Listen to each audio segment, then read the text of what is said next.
I need you to do something for me right now. It is free, it is easy, it is simple.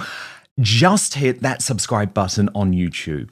That's because over 50% of you watching this video haven't done that yet. And it is the best. And Lady C, well, have had so many brilliant questions coming in from our outspoken members. So I want to get straight to them. Muday says, Lady C, Archewell was found to be delinquent earlier in the year. Is it close to Archewell filing its second lot of accounts? I noticed on Charity Watch that it was noted they have not been filed. And where are the Sussex pair getting their money from to sustain their lifestyle? Is it from donations? Well, Harry and Meghan's Archewell cannot take donations from the public. It's one of the conditions of their category of mix and match, because they're part corporation, part charity, but they are bound by certain rules and regulations and laws, which they have been, well, skirting around, because in their last accounts, I mean, I have a financial genius, he's an accounting genius, who keeps me up to date on the reality of Harry and Meghan and their financial activities. And in their last accounts, the interest that they earned for the year was on $222,000. So that means that that's the entire amount that they had permanently for the year in their investment account. Notwithstanding that fact, I don't remember. I think in the first accounts it was 11 million, and in the second lot it was 9 million. So my accounting genius said that it's fairly standard that people, when they're moving money around, they're smoke and mirrors, that they move the money around, but they're not. Archewell does not have the millions available to it on a daily basis. On a daily basis, it had $222,000, but they spent more money, or an approximate amount of money, on expenses that they did. I'm not very arithmetical, so I don't have my notes in front of me. I actually did a show on this, or a part of a show on this, which you can watch on your brilliant YouTube channel, which if you haven't subscribed to, I recommend everyone does, because it's must watch. But so, you know, it seems that they really, my reading of the situation is they had a maximum of $11 million, which they have been playing around with and moving around. And it went from 11 million to 9 million. Doubtless this year it will go down even more. You know, they earned pretty well for the first year that they were in the United States, before they became so unpopular. And so with each year, it's going to be diminishing returns. But they don't have a great deal of money. They have a massive mortgage on their house. They have massive expenses. And where did the money come from? I suspect some of it would have been inherited, and some of it came from their dealings. And of course, if you put things through corporations and charities, you save on tax. So, and Meghan's very sophisticated she's, you know, if ever she decided that she wanted to cease being a scrubber, she could become a laundress.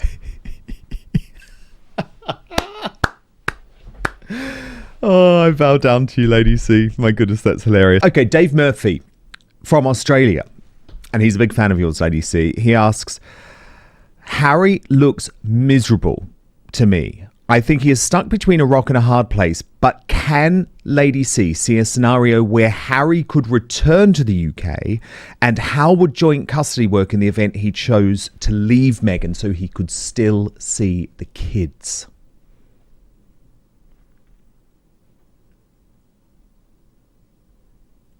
I'm not sure that's a valuable question to answer, because it's too complex.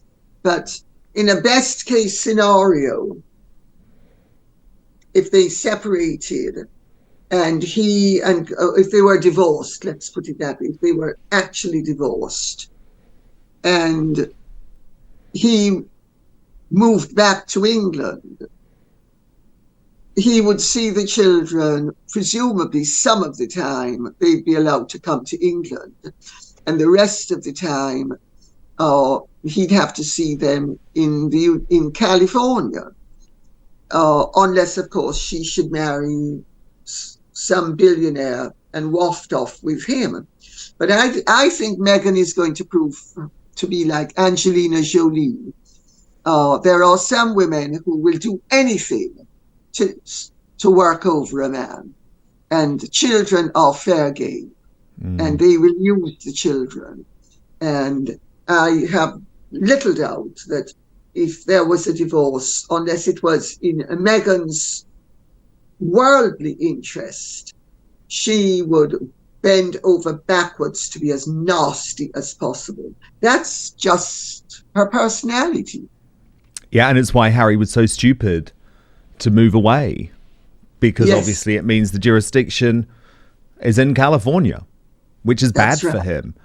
So it's virtually impossible for him to come back. He's trapped. Although Elizabeth Bird asks, why on earth is Harry trying to get back to London? This is this rumour, Lady C, that he wants to find a way back.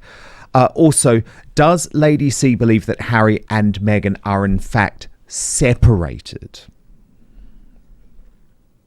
I don't believe a thing that comes out of Harry and Meghan's mouth.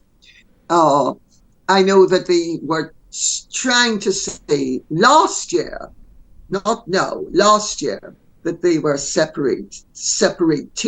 And I said at the time, I'd heard it from two very reliable sources, but I was not prepared to believe it until I actually saw it happen.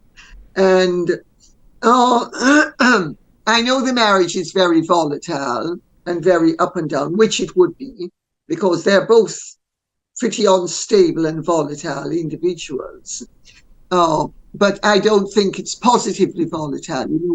Say, it's not an Italian marriage with, and then you hug and make up and it's all blood, and it's not blood, it's all thunder, but no lightning to strike anybody. I think their marriage I think they're both very toxic personalities, and two toxic personalities, when they're not fighting everybody else, will be fighting each other. And I mean, I don't really want to answer the question too particularly, because I don't believe in speculating. No, indeed. Kathleen O'Mahony asks, I would like to know, were Meghan's children born of her body or via surrogate? Which is obviously something that you cover in the updated edition of your brilliant book. And I'll put a link for the book in the description. Well, of course, Dan, you will know we both have to be very careful how I would answer that, because otherwise it could cause massive problems for us legally and financially. Let me put it this way. Meghan's performance throughout her pregnancy was very bizarre. And whatever went on was definitely not what normally goes on. whether it was Meghan padding and Meghan playing with the size of her bum or something else. It's there is a story there to come out, and I feel sorry for the royal family because they have been and of course this Meghan knows would be injurious to the royal family. So, and this is also possibly why she has played things the way she's played them. It's a malicious and destructive mode of behavior that she has thought would put the royal family in a no-win situation. But in fact, if the royal family would simply have a bit of gumption, they would find that they could use all of this to put her in her place and in a no-win situation. But they're obviously either not resourceful enough, not imaginative enough, not experienced enough, and not brave enough. But it would take great courage, because unless it were properly handled, it could very adversely rebound upon them. And they are very mindful of the fact that Meghan has played the colour card from the word go, and that anything to do with those children and how they came into existence, or the doubts as to how they came into existence, to cover the whole of the possibilities, would have possibly racial implications, because there will always be the Dr. Scholas who's, it's because she's a woman of colour, and when of course it's nothing to do with that at all. No. I mean, women of colour give birth every single day of the week without any irregularities and any speculation. And I've never known another woman of colour or another woman without colour to have performed in a pregnancy the way Meghan did. I mean, that bump had more ups and downs than Elizabeth Taylor and Richard Burton's marriage. You're coming up with them today. Lady C is on fire. What I just want to say about this Lady C is that I'm not very across the birth of Lilibet, because obviously that took place in California, but I was very, very closely covering the birth of Archie. And I think a lot of people forget that I was asking serious questions about this right back in May 2019. I published a column in The Sun with a whole load of questions for Buckingham Palace. Why did Harry and Meghan's American PR Sarah Latham promise to alert the media the moment Meghan went into labour, only to wait 12 hours to do so? Why did she then seem to lie about it by eventually announcing Meghan was in labour 9 hours after she had apparently given birth? Why was the announcement delayed until 1 p.m? There are so many questions around Archie's birth. I was asking the questions at the time, but I guess I had more trust in what Buckingham Palace was saying at that point. But I was always asking the questions. I literally write in this column, Lady C, it's almost too ludicrous to believe. But we still don't have the answers. We still don't have the answers. I didn't know that you'd done all of that, Dan, and good for you. But the fact of the matter is, asking Buckingham Palace when Buckingham Palace was being misled by Harry and Meghan, Buckingham Palace was relying on them for information, and they, if they chose to not provide the information to Buckingham Palace, which again shows a degree of irresponsibility and malignancy, because then the average, ordinary, expected response would be Buckingham Palace is lying to me. But Buckingham Palace didn't need to be lying to you. Sarah Latham didn't need to be lying to you. Harry and Meghan could have been lying to Sarah Latham. And I think that is highly possible because it definitely happened in the past. Barbara Brown, Lady C, asks, do you think Trump threatening Harry's right to stay in the US will undermine the strong alliance the UK and US have enjoyed for 80 years? Absolutely not a chance. It really makes no difference whatsoever.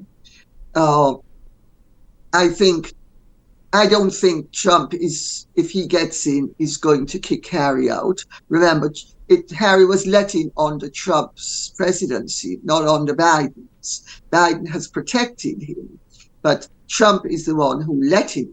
So which was quite correct of Trump to do, incidentally. But I do not see that anybody of any political persuasion in the United States is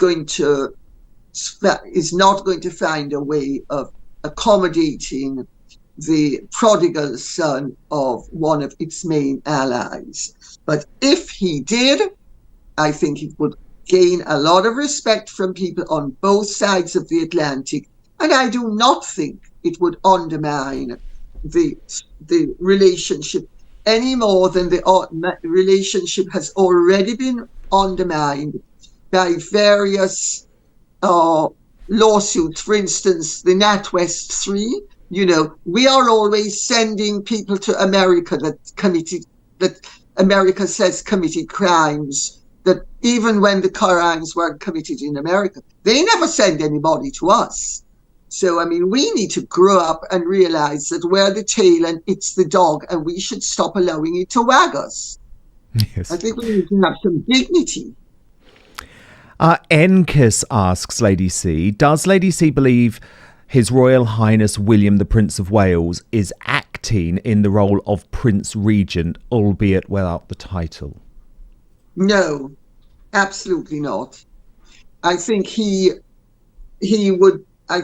is not a regent. Charles is very much in command.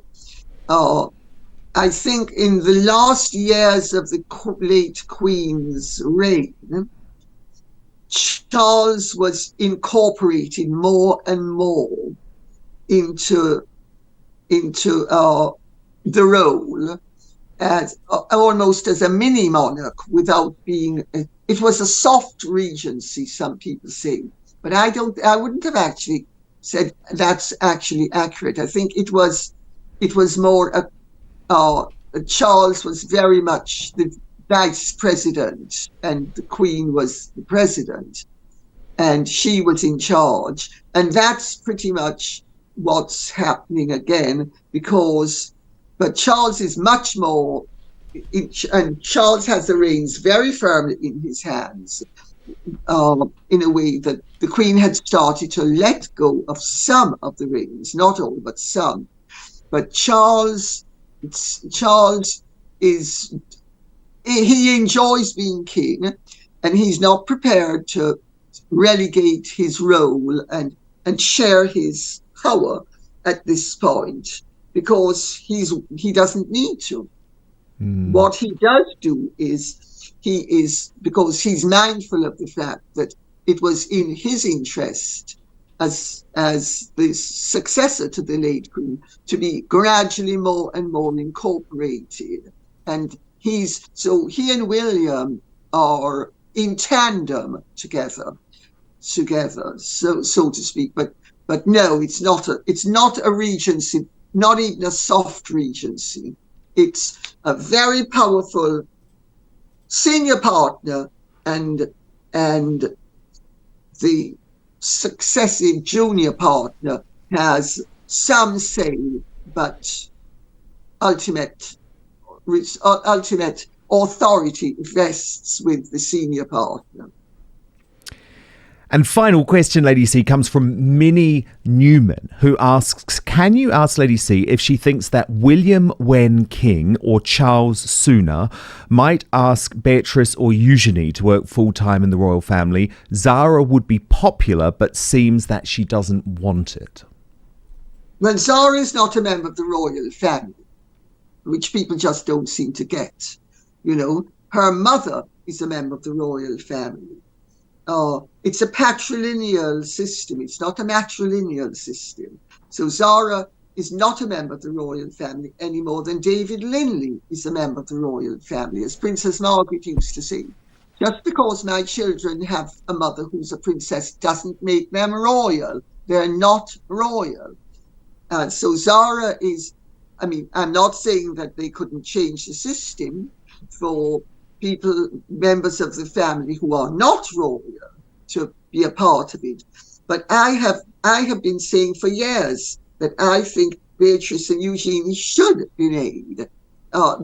They would be good at it. They want to do it.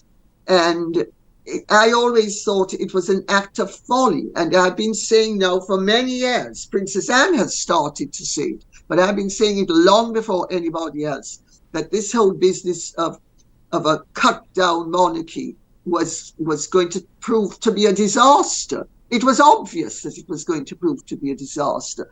But if you didn't know if you weren't as involved as I used to be with charity work, and you didn't really know the way the establishment worked, the way I do, it was very easy to miss it.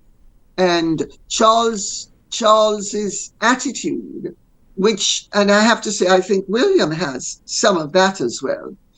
They don't get that we are not Denmark. Denmark's full population is half of London's. You know, we're not Sweden. We're not Norway. These are countries, irrespective of their landmass, that have tiny populations relative to ours. You know, there's little for them to do. There's an awful lot for the royals to do in this country. And most of it, 98% of what they do, goes unsung and is not reported in the mainstream media. And both Charles and William seem to have missed the point that being royal isn't only about what appears in the newspapers or on ITV at 10 or whatever time ITV has its news nowadays. I think it's really naive of them. And I hope that Beatrice and Eugenie will end up being, because they should. Beatrice has actually, even while the Queen was alive, she did and substituted for the Queen. For instance, the event that I went to for the Jubilee at Windsor, Beatrice substituted for her grandmother. And they're both very good at what they do. I have friends who are very involved with charities that they're involved with, and they really are good girls. And the fact that their parents might have had rather dodgy pasts shouldn't impact upon them. No, and I think you're right. This is not a slimmed down monarchy now, Lady C. It's positively anorexic.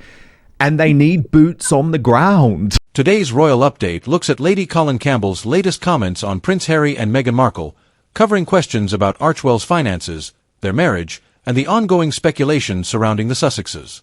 The discussion begins with questions about Archewell's financial filings and the couple's reported finances. Lady Colin Campbell shares her interpretation of the Foundation's accounts and suggests Harry and Meghan could face increasing financial pressure in the years ahead. Attention then turns to the Sussexes' relationship. Lady Colin Campbell says she believes the marriage has experienced ups and downs, but does not believe there is enough evidence to conclude the couple has separated. The conversation also explores whether Prince Harry could ever return to the UK permanently. Lady Colin Campbell discusses the challenges such a move could present, particularly regarding family life and any future custody arrangements if circumstances were ever to change. While Lady Colin Campbell offers strong opinions throughout the discussion, many of the topics remain speculative and have not been officially confirmed. What do you think?